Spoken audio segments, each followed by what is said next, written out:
back of my eyelids barely block the light of the sky.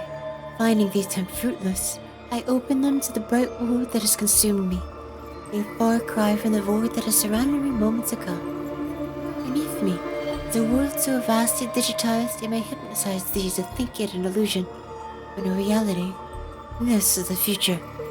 2050X, a Garcia super server, home of the neurocloud data of perhaps thousands of dolls in this variation of Earth. Part of a mysterious experiment that Project Neurocloud, the protagonists uplift themselves, a human, into a digitized world filled with androids once again, called dolls, to investigate the mysterious disappearance of Professor Arita. I replaced Professor Arita and the original protagonist. In this story, I am neither. In this story, I am Nezumi. Professor Nezumi, is your condition stable? I need to orient myself. My head hurts. I prop myself up, snatching my pencil and notebook in a swift motion while turning to my most recent page, hastily scribbling a handful of notes before making eye contact with Fresnel. I came as fast as I could once I realized Sakari wasn't responding. Jill was downstairs after Croak vanished into thin air. The roof is collapsed behind you. Are you sure you're alright? I'm fine. Sorry. Fresnel, was it? It's Fresnel, Nezumi. But that's my name, yes. That was rude. Anyways, I took the liberty of trying to scan you. For now, thank you for your effort, but I need you to explain the situation to me as best you can. Of course. Briefly. I'd like to let you know that I know there's a small amount of corruption in your cache that I think you should get checked out if you can. Aside from that, the situation is terrible to say the least. The Oasis sandbox barrier lost power and the Sanctifiers have flooded en masse. Any agents on the way out are being cleansed, and we're not sure what to do. I see. How far is the HQ from here? I assume the command post there still works, and I need a detailed map to figure things out. It's in this building, Professor. I'm more asking if the path is still straight. Sorry for the confusion. Can we walk and talk? I'll be taking notes while I think of a plan, so I apologize if I can't keep pace. Sure, the defenses have been uncoordinated. Most dolls are fighting on their own or in small groups throughout the Oasis.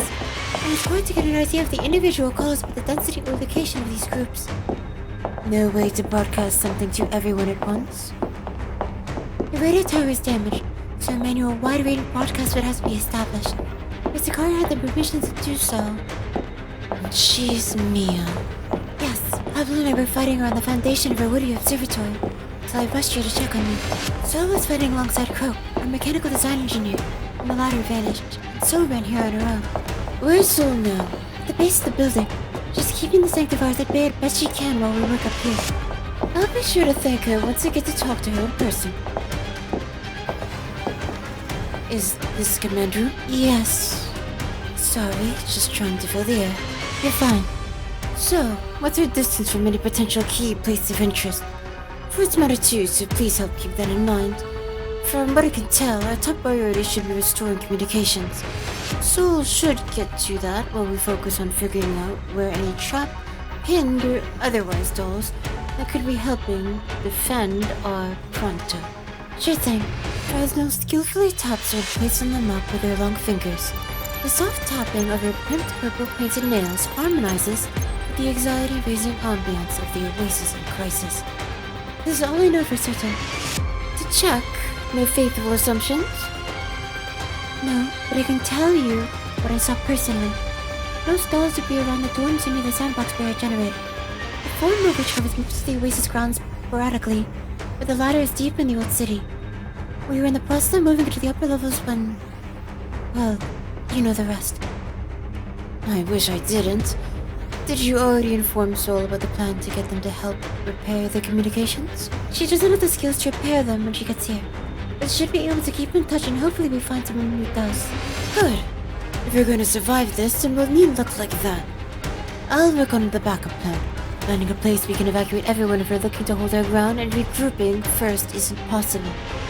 But I need some help with something. Anything you need, Professor. Please go onto a balcony or something and look for as many groups of dolls as possible and note them to me. And I think I've lost some functionality I should have. That, or it's damaged. Can you walk through me how to communicate with dolls like yourself? You need the signature. Here's mine. Once you know a doll's signature, you can establish short-range communications with them. You can think of it like a phone call. Do you need any other signatures? Soul for sure. The rest we can leave for later. I need to focus on reviewing and compiling everything to make sure I don't miss anything. Take all the time you need, Professor. With Fresnel gone, I look at the command map, sighing at the large spots of red that indicate breaches in this ever-important sandbox barrier. So many questions and problems, but every second that I wait results in the spilling of blood from these dolls expecting a savior. But storyboarding the situation can only get so far. My highest priority was destroying the implications. To do that, I try calling Soul, but there's no reply. Just when I'm about to try again for a second time, a pair of rapid footsteps come into earshot, followed by Fresnel pacing through the command center doors. Miss Nezumi, I've lost contact with Soul. Of course. Looks like we'll have to go ourselves. Please don't look at me like that. We have to hurry and trust your ability to get us there safely. And what about Soul? We'll have to just hope that Soul is alright. Things will get worse the more we delay. I believe at this point, we're just trying to figure out what we can do to save any survivors among the dead. There's a dread weaves subtly between your irises. I need to address it before there's a chance to grow. Of the sectors on the map, from what I can tell, the only safe direction is Enigma. What makes you say that? Cyclops and Rosum are the direction of where the Sanctifier forces are most dense, having a relatively large amount of dolls, thinking that way would just cause them to be caught. Then from there, Enigma is the best we can do. You see, I can tell something is on your mind. Spill it so it doesn't distract you. There's a close friend of mine down there. I hope she's alright. After we get communications back, that can be our next priority. Fresnel nods once, for an earth-shattering rumble nearly knocks us off our feet. Looks like we're running out of time. I need a few applications. Mind sending me some? Sure. What do you need? A clock and/or a stopwatch, a sextant, and a map. Fresnel leads me to a staircase with so many flights of stairs I don't care to count. I try to adapt my steps every couple of flights to avoid cramping and potentially falling to my death from a pathetic 5-feet drop. As the stairs feel like they're going to bust my legs, I turn to Fresnel as a distraction. Fresnel, mind if I ask a few questions about the Oasis? It's for now, and yes. Sorry, but would you be able to answer about details of the people here? Yes, I was with you when we began building the Oasis. Can you recall about me as well as those two dolls, Cloak and Persicaria, to start? For now, is silent long enough to worry me. I know you can tell something is wrong, right? Well, your signature matches Professor's. From your nerve projection to your demeanor, it's different. Well, I wouldn't say it's very hidden, but yes. There's been some anomaly, I can tell you that much. What's weirder yet, is I feel that you're not meant to be here.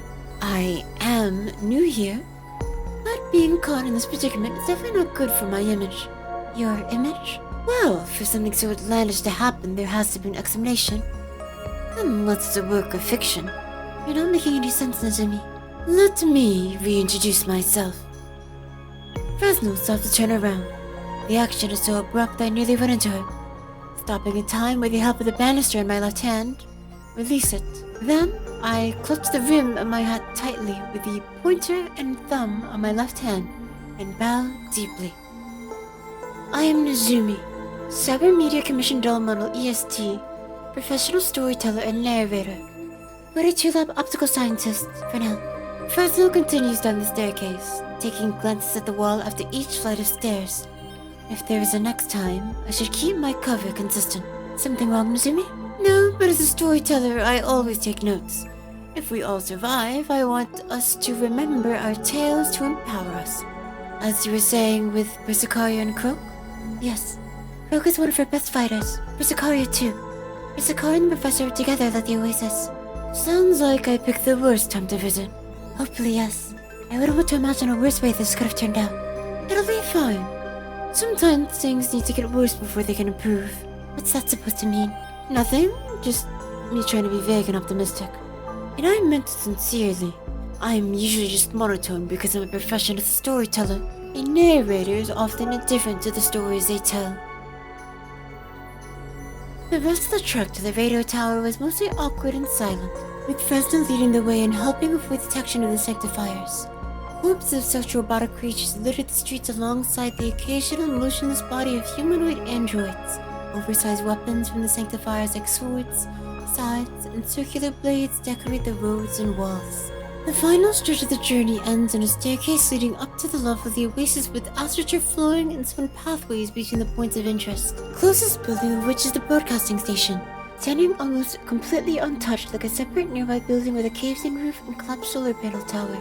I ignore it for now and let myself into the broadcasting station while Fresnel checks the surrounding area. Before I know it, I stand in front of the microphone from what I can only assume is the announcement system. Fresnel interrupts my thoughts with an interjection.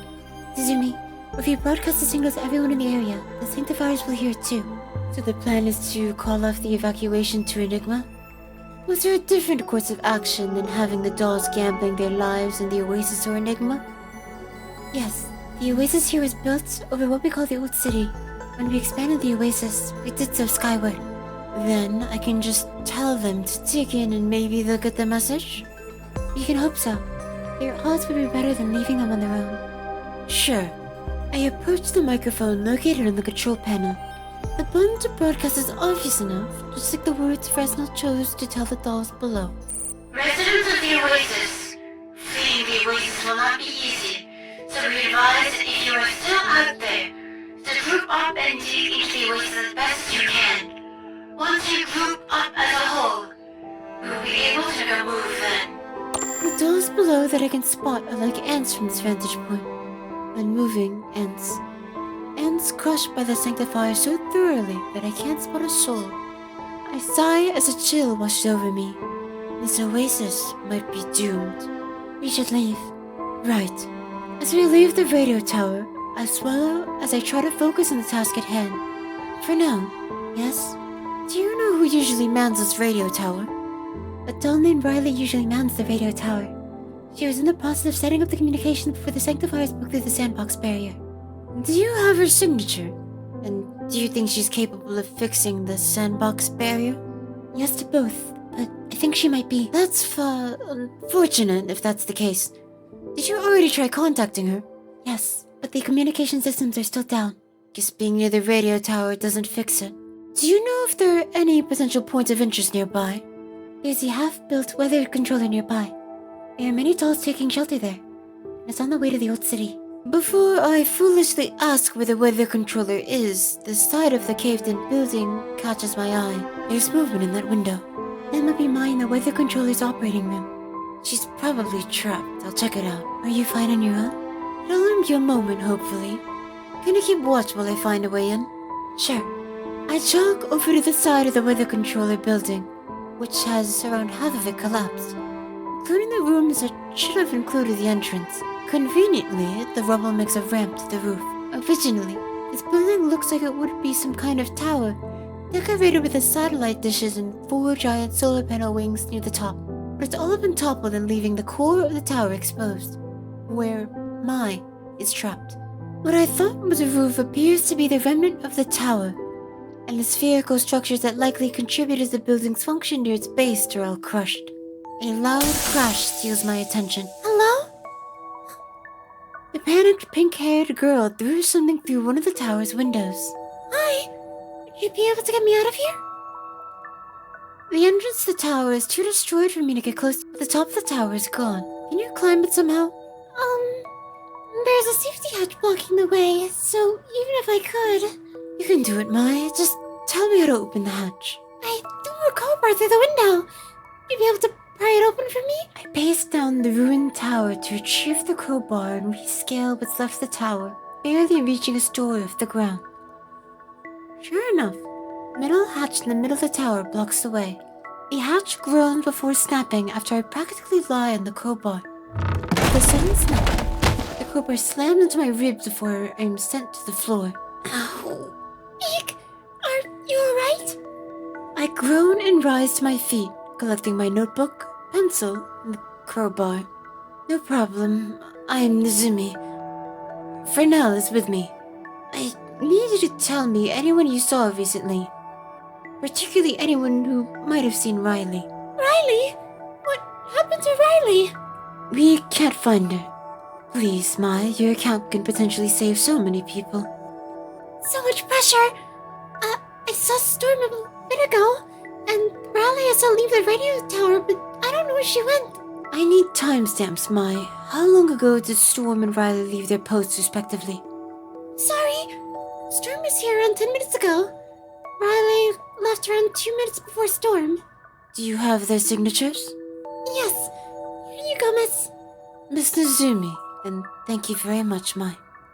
Of course. Follow me. We're going deeper into the oasis. It's not safe here. Oh, okay. Turning away from Mai, I climb the small ladder to the roof of the weather controller with crowbar in hand and collect my notebook and pen.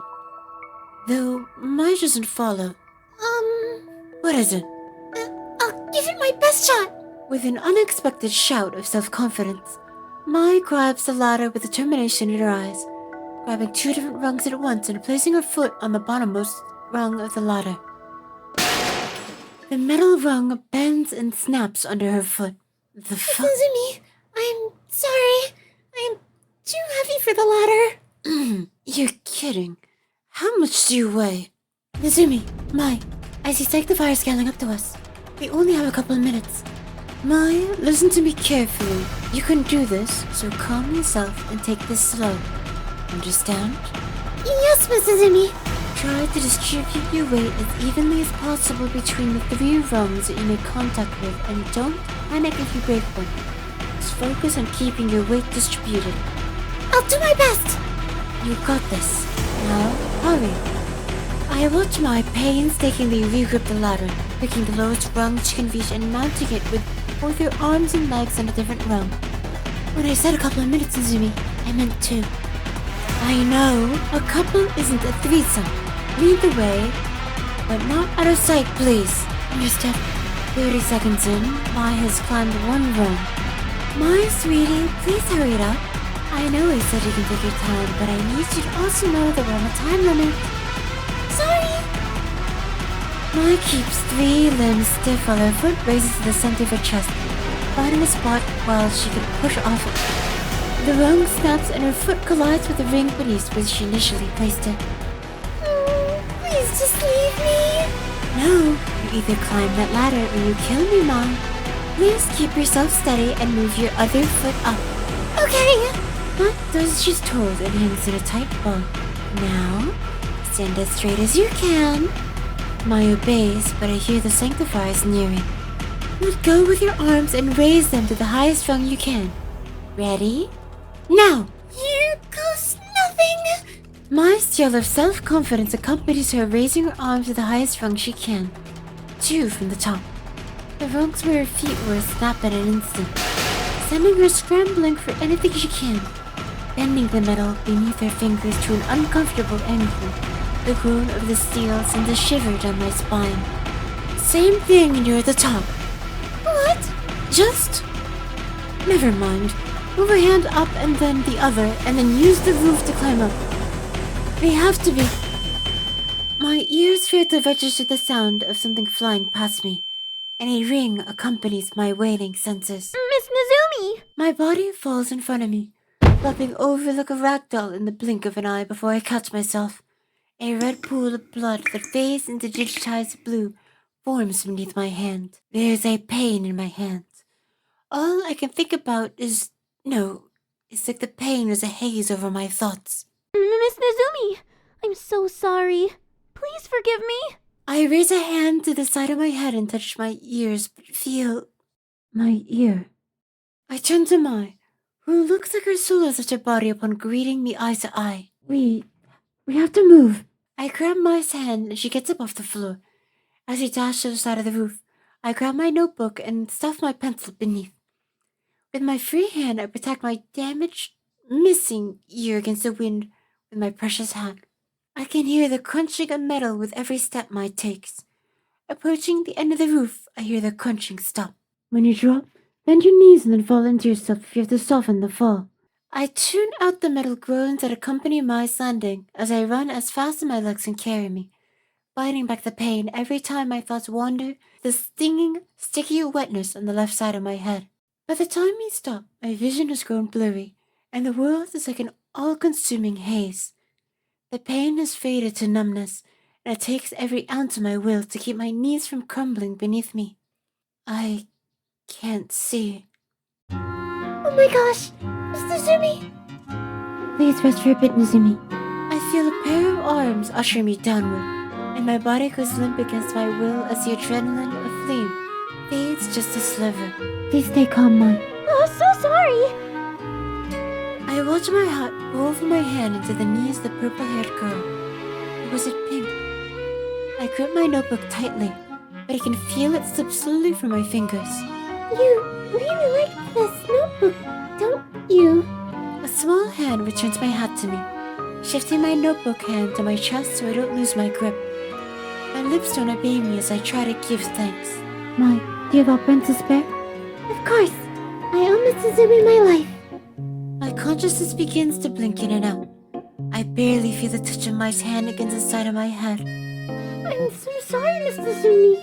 I'm the reason why you got hurt. If only you... Mai's words begin to become distinguishable as my ear mends like magic, just in time for my rebuttal. I saw I could save you, so in no world would I leave you. Thank you! Thank you! I flash Mai a reassuring smile, of returning to a more comfortable face. I'm sorry, but we might have to keep moving once you're good to go. Can you walk, Nezumi? I blink away what grogginess I can before turning my head, taking in my surroundings. Fresnel looks down on me with her hands in my head, her long nails looking into my cheek while my hand rests in her lap. Meanwhile, Mai stands sheepishly by my side with my hat in one hand and the crowbar I got earlier in the other. Mai's eyes dart away as I look into them, and I plant my feet into the ground and push as hard as I can in a genuine attempt to stand. Miss Nezumi! Nezumi! Against my best efforts, I nearly fall forward as I try to right myself. I puff out my chest and stand tall, as both Mai and Fresnel pose themselves to catch me. I'm fine. Now isn't the time for heroics. I can carry you if you're not feeling well. That sounds embarrassing. So sorry. Sorry. I successfully brought back my urge to raise my voice in protest, though it seemed to have unintentionally flustered Mai. Out of concern for time, we should be moving as far as we can. We don't have the operants to spare to properly treat you, Nezumi, so your energy is valuable. I need to be able to fight off any Sanctifiers to cover a retreat. The mine's too heavy for either of us to carry, so having her spare anymore is risky, even if she's willing. Given we're all made of data, I can only assume these operants are some kind of digital makeup. Ready to move, Nezumi? Sorry, I was writing something. As much as I would prefer not, if you're capable of carrying me, I oblige. Fresnel, I think you picked potentially some of the worst people for this plan. Miss Fresnel, can you hold the crowbar? I won't stand over the princess or anything over the shoulder. If possible, I would prefer to ride on your shoulders. Does that mean I can wear your hat? This time to zoom me on your back, Mai. Oh, okay. To save myself the embarrassment, I'll summarize the event. To save her hands, Mai gave Fresnel the crowbar while subjecting me to a piggyback ride, which allows me to write important notes into my book.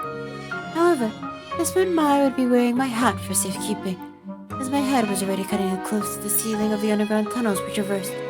Unfortunately, Fresnel stepped in and suggested I should be on Mai's back instead, with my arms around Mai's chest and neck. But, sorry, Mr. Zumi. Please stop mentioning it. We're about a mile out from the old city. What's the plan once we're there? Start with head count? I would check my notes, but, well... Sorry, Mr. Zumi. Mai, please.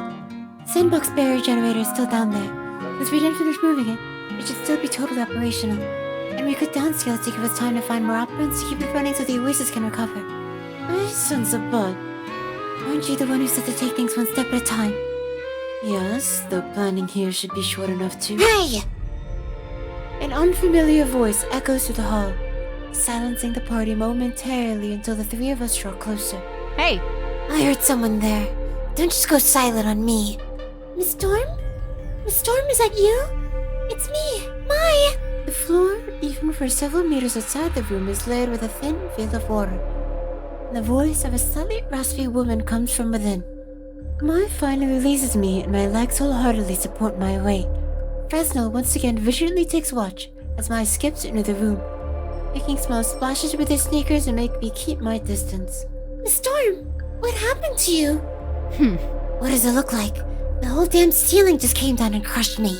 When I step, a warm chill creeps through me as water begins to soak into my boots. Who the hell are you? Nezumi, and you must be Storm? Dumbass. No shit. What exactly happened here? How long have you been here, and why are you in this room?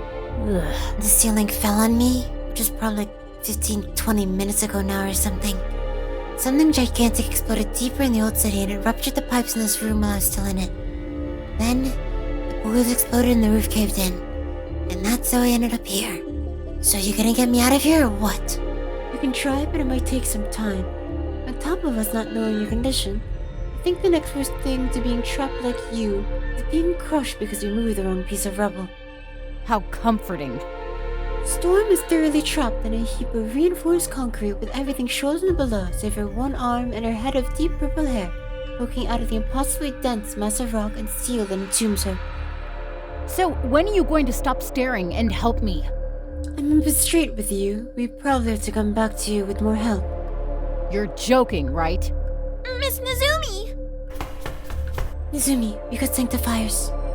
Mai, let's go. But, Miss Storm? At least one of you is making any sense. Mai, get me out of here! Mai, we have to leave. Don't listen to her! If you don't You're not leave going now, to leave without we me, all right, die. Mai?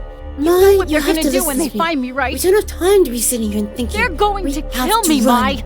Mai, come on. Ugh, fuck Please, this we rat need to bitch go. who wants to leave me behind! I grab Mai and Or try at to the drag very her out. least, She give me won't my budge. rod so I can teach her a lesson! Don't make this hard for me, Mai.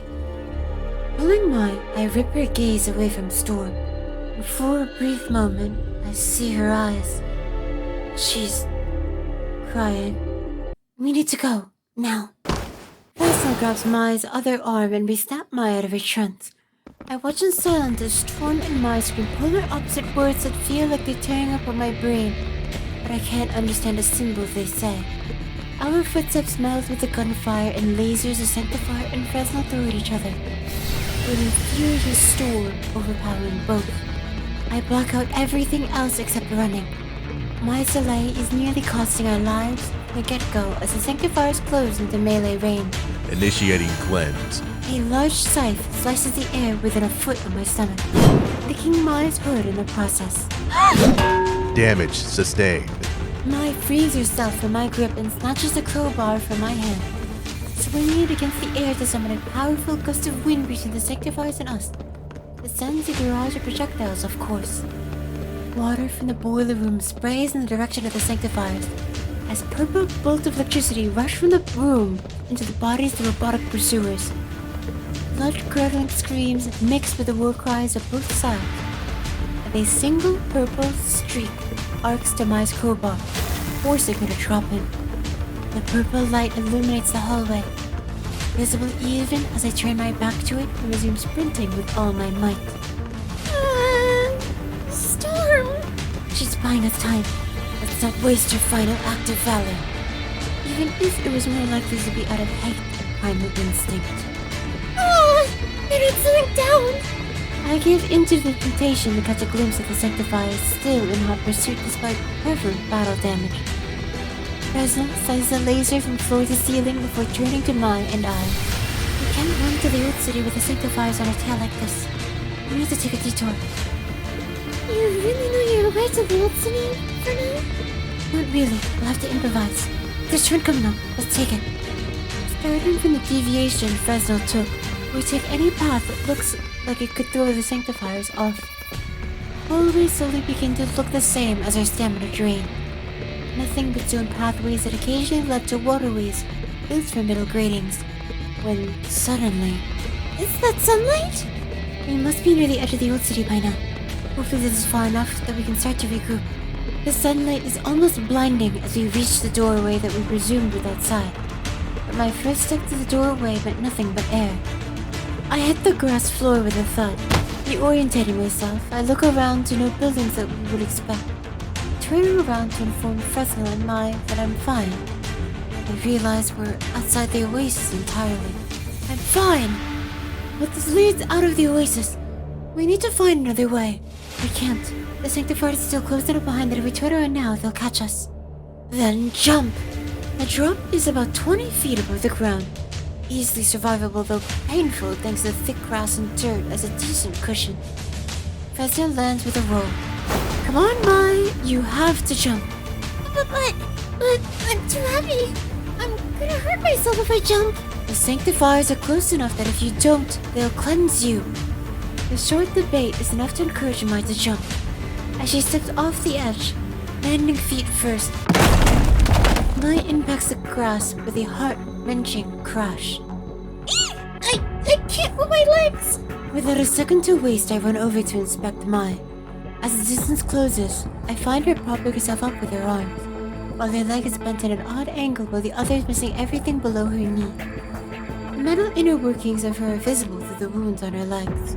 Please go, Miss Nezumi. Get somewhere safe. I'll just hold you guys back. We'll be back then. Please be safe, Mai. Fresnel turns away in horror as I catch up to her. I count every second between the moment I leave Mai and when I see the Sanctifiers appear in the doorway, praying for just one more second as each passes. 162. 162 seconds pass and the doorway is far in the distance when the Sanctifiers appear, scanning the area. Knowing risking being seen would only decrease my survival chances, I risk the urge to peek anymore. Fresnel is silent. We should look for any survivors. Maybe someone made it. A single name comes to mind. Hubble. I dread Fresnel's reaction to seeing this Hubble, knowing full well it would likely be her dad, or worse, at death's door. I don't know why I followed her. As we re-enter the ruined oasis, the adrenaline fades from my body to replace itself with grief. The ground is caked with liquid operants. Bodies dissolve into blue in front of our eyes. The rubble and flame are all that surrounds us. The ground clings sadly to my boots as I walk. Liquid operants from the fallen flow down the streets in a light flood. We approach a building made of mostly glass with a spacious interior. The ceiling is reminiscent of a night sky, and the floor, the clean carpet of mock stars, now stiff with dried up simulated plasma. Fresnel takes a turn to a side room in the first hall, and I try not to think of her reaction. The purple-haired girl has her arms wrapped around a woman with long white hair with dark blue highlights. Hubble speaking to me, but the ringing sense of guilt drowns out any noise she or Fresnel is making. I can see Fresnel crying despite her back facing me. The unrhythmic motion of her torso tells me the pain of watching Hubble fade before her eyes. This is what every doll feels now. The oasis is lost. So this is what is at stake. Fresnel turns to look at me as I jot down the final descriptors of the scene in front of me. Speaking as I see the world around me, I grip the most recent page in my journal and take a deep breath. Though I command my hand to rip the page, nothing happens. I open my eyes that I didn't even know were closed to the face of Fresnel. What is it? What are you doing? When I'm angry, I sometimes tear a page from my journal to blow some steam. Can I read it? What? I just noticed you were standing here, scribbling in your notebook. For all the time I've seen you, you practically never let go of it and always seem to be finding every second to write something in it. It's nothing. I just write whatever's happening in front of me, or notes about the people I meet. It makes it easier to remember. You said I've been standing here? How long has it been? I look over Fresnel to see the motionless Hubble. She's fine. I did my best to stabilize her, but she will have to rest while I find more operants to tend to her. I'm glad she's alright. Thank you. Her voice unnerves me. Writing more? Her voice is hollow. Yes, to happen. Did you need anything? Can't you slow down for a little bit? Her voice is broken. Kidding me? Honest for a moment. Sure. You're scaring me. I tear myself from my grip and grip the page in my notebook. Can we sit down and talk? Sure. The soft cushions on the sofa by the break room door hardly quell my anxiety. I stumble on my words, but I don't have the heart to retell them.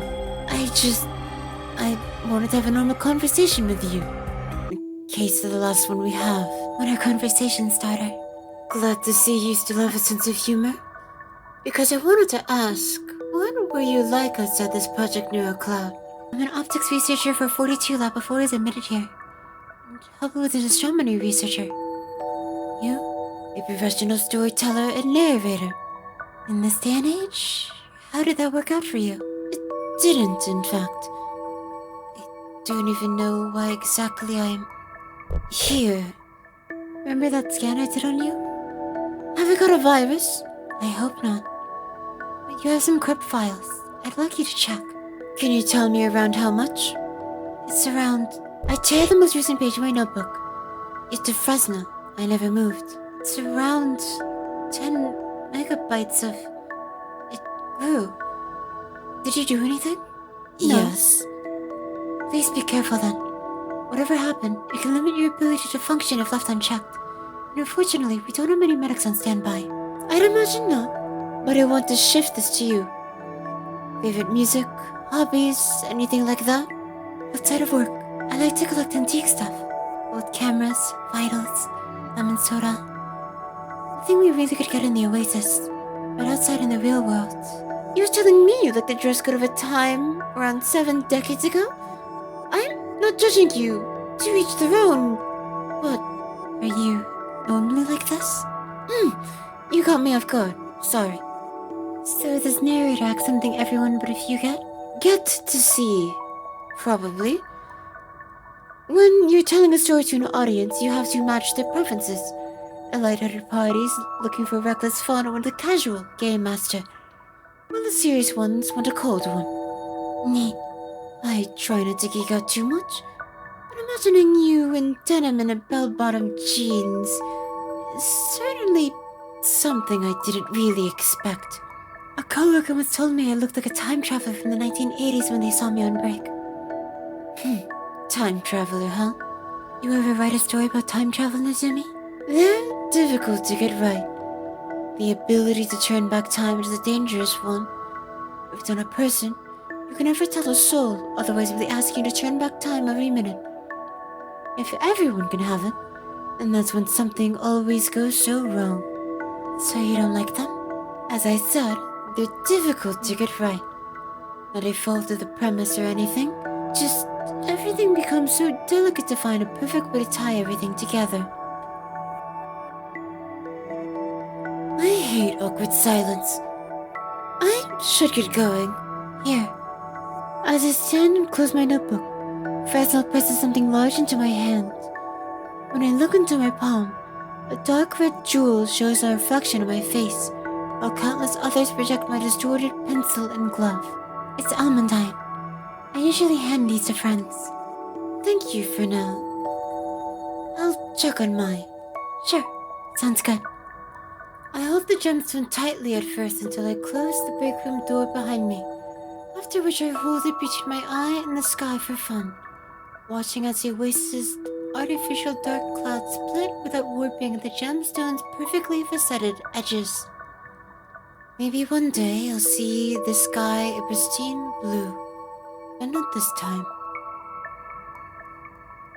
I find mine hidden in the tall grass as rain begins to trickle from the false clouds above. My boots swish and crunch the foliage as I approach her. Confirming it's I pause and shift my book and pencil to my hands and put on a sweet tone. My pace quickens, growing near. I enforce my enactment of joy with the strides that end at my side. I'm so happy you're okay. Miss Nezumi? Shush. How are your legs, Mai? Still inoperable. I'm sorry, Miss Nezumi. I wasn't so... Crouching by my side, I place my precious notebook beside me, giving my attention to the injured Mai. She silences herself with a gesture. Mai, you did the best you can. Miss Nezumi. I place a finger on the corner of my mouth coyly as I shift to one side. making a conscious effort to swipe my tail in a single wag. If it weren't for you back there, you, Fresnel, me, would have all been toast from Storm's discharge. That is something I am at the very least very grateful for. Miss Nezumi, I don't know what to say.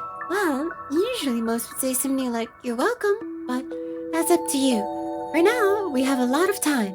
The Sanctifiers are off our tail and we need to go see if Storm's still kicking. Miss Storm? Seems like I've got her. Storm's a tough girl. Strong as I've seen. I'm sure she's fine. You think so? There are a lot of Sanctifiers. Believe in her, Mai. Wouldn't you say she's at least one of the toughest dolls you've ever seen? Yes, but even Storm... Now, what would a strong friend like Storm say if she heard you talking down on her like that? Come on, sit up. I bet you're cold out here. It's drizzling and chilly. Mai sits up as I shift behind her, pressing my chuff to her back and wrapping my arms around her. You're so strong, Mai. I tip my hat off my head with my tail, and can fall onto her lap while I rest my head on her shoulder. Even if you think you just ran for yourself, you being here now means there's a chance you can help someone else live through this tragedy in the Oasis. I tenderly stake my tail past her waist and down her leg, letting the tip touch her shattered ankle. I feel my tears softly splash against my sleeve over the misty rain. I try my hardest to think of the operant transfer the dolls do. And sure enough, warm operants flow through my tail to her ankle. Like real magic. Miss Nezumi? Yes, Mai? Are you a magician in the real world? I wanted to be at some point, but I'm a storyteller and narrator. Once upon a time, I was a girl worthy of humiliation, selling herself despite her dreams of becoming a magician. That sounds awful. It's just a story. My being part of being able to enjoy stories is understanding their fantasy. Like this. While distracting Mai, I stake my tail back to me and fit a pair of googly eyes on the end. Snake! I jolt my tail between Mai's legs, the fake snake trying to bite her. Hey! Sorry, I couldn't resist. You set me up too well. What were you in the real world? Meteorologist. Is that why you weigh a ton?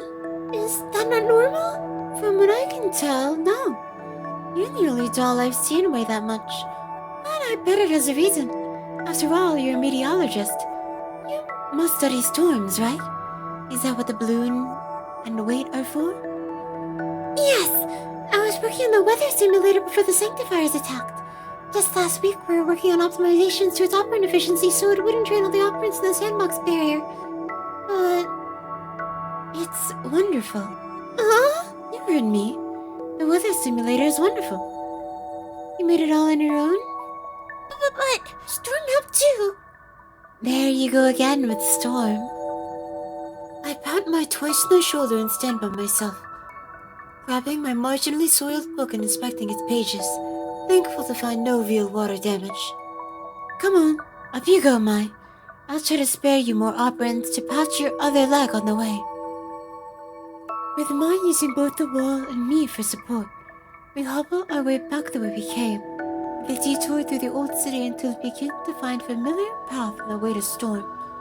Soon, Mai is able to walk on her own, and I return to record the last few moments in my notebook while keeping up the small talk with Mai. Eventually, the tapping of our footsteps reaches a familiar hallway, where our shoes once again disrupt the thin veil of water that carpets the way to Storm.